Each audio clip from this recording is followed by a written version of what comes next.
Se dice que el paganismo es una religión de júbilo y el cristianismo una de tristeza. Sería muy fácil probar que el cristianismo es pura alegría y el paganismo pura congoja. Tales conflictos no significan nada y no conducen a ninguna parte.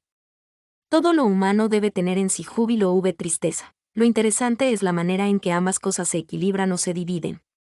Y lo realmente interesante es esto, que el pagano era, principalmente, alegre y más alegre a medida que se acercaba a la tierra, pero triste y más triste a medida que se acercaba al cielo.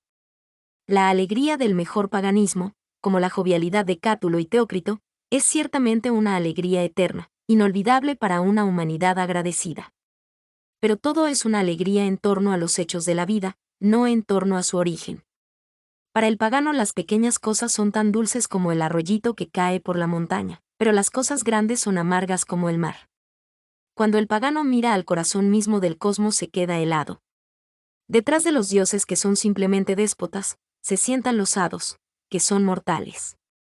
Aún más, los hados son peor que mortales, son muertos. Y los racionalistas, desde su punto de vista, tienen razón cuando dicen que el mundo antiguo era más luminoso que el cristiano. Porque cuando ellos dicen luminoso, quieren decir oscurecido por una desesperación incurable. Es profundamente cierto que el mundo antiguo era más moderno que el cristiano. El vínculo común está en el hecho de que los antiguos como los modernos han sido infelices respecto a la existencia, respecto a todas las cosas, en tanto que los medievales eran felices por lo menos respecto a eso. Libremente concedo que los paganos como los modernos eran infelices solamente respecto a todo, eran muy gallardos respecto a lo demás. Reconozco que los cristianos de la Edad Media estaban en paz, solamente con todo lo demás estaban en guerra. Pero si el asunto pasa al quicio primordial del cosmos, entonces sí había más contento cósmico en las ensangrentadas calles de Florencia que en el teatro de Atenas o en los jardines abiertos de Epicuro. Giotto vivió en un pueblo más melancólico que el de Eurípides, pero en un universo más alegre que el suyo. La masa de hombres se vio forzada a alegrarse por las cosas pequeñas y a entristecerse por las grandes. Sin embargo, ofrezco mi dogma con cierta desconfianza, esa actitud no es innata en el hombre. El hombre es más sí mismo, el hombre es más varonil, cuando lo fundamental en él es la alegría y lo superficial la tristeza. La melancolía debería ser un interludio inocente, una tierna y fugaz disposición de la mente. El júbilo debería ser la pulsación permanente del alma. El pesimismo, a lo más, es una semivacación emocional, la alegría es la rugiente labor por la cual viven todas las cosas.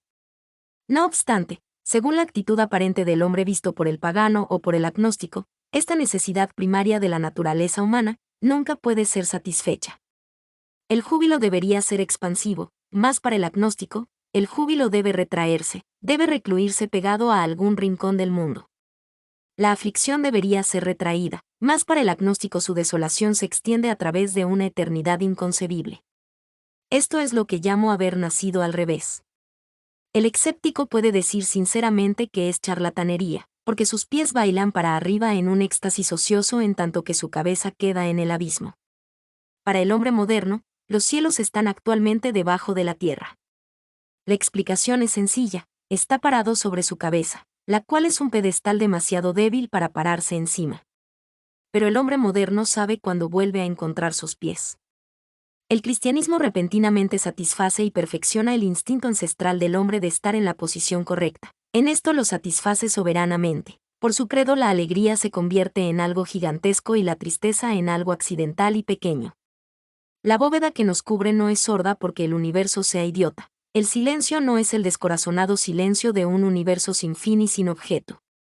El silencio que nos rodea más bien es una pequeña y compasiva quietud semejante a la quietud invariable del cuarto de un enfermo. Tal vez la tragedia nos sea permitida como si fuera una especie de comedia misericordiosa, porque la frenética energía de las cosas divinas nos derribaría como una farsa ebria.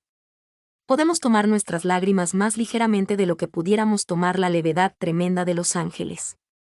Tal vez así nos sentamos en el aposento estrellado del silencio, mientras la risa de los cielos sea demasiado clamorosa para que nosotros la escuchemos. La alegría, que fue la pequeña publicidad del pagano, es el secreto gigantesco del cristianismo.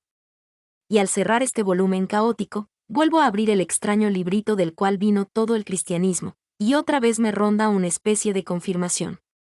La figura tremenda que respecto a esto y a todo lo demás, llena las torres del Evangelio, por encima de todos los pensadores que se creyeron grandes. Su patetismo fue natural, casi fortuito. Los estoicos antiguos y modernos se enorgullecieron de ocultar sus lágrimas. Él nunca ocultó sus lágrimas. Abiertamente las mostró en su rostro accesible a todas las miradas cotidianas tanto como a la remota mirada de su ciudad natal. No obstante, escondió algo. Los superhombres y los diplomáticos imperiales se enorgullecieron de refrenar su ira. Él nunca refrenó su ira. Derribó las mesas por la escalinata del templo y preguntó a los hombres cómo esperaban librarse de la condenación del infierno. No obstante, él refrenó algo. Lo digo con reverencia. En esa personalidad violenta había un rasgo que debe ser timidez. Hubo en él algo que escondió a todos los hombres cuando subió a orar en la montaña.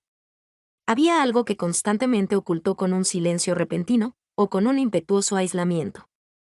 Cuando caminó sobre nuestra tierra, había en él algo demasiado grande para que Dios nos lo mostrara, y algunas veces imaginé que era su alegría. Fin.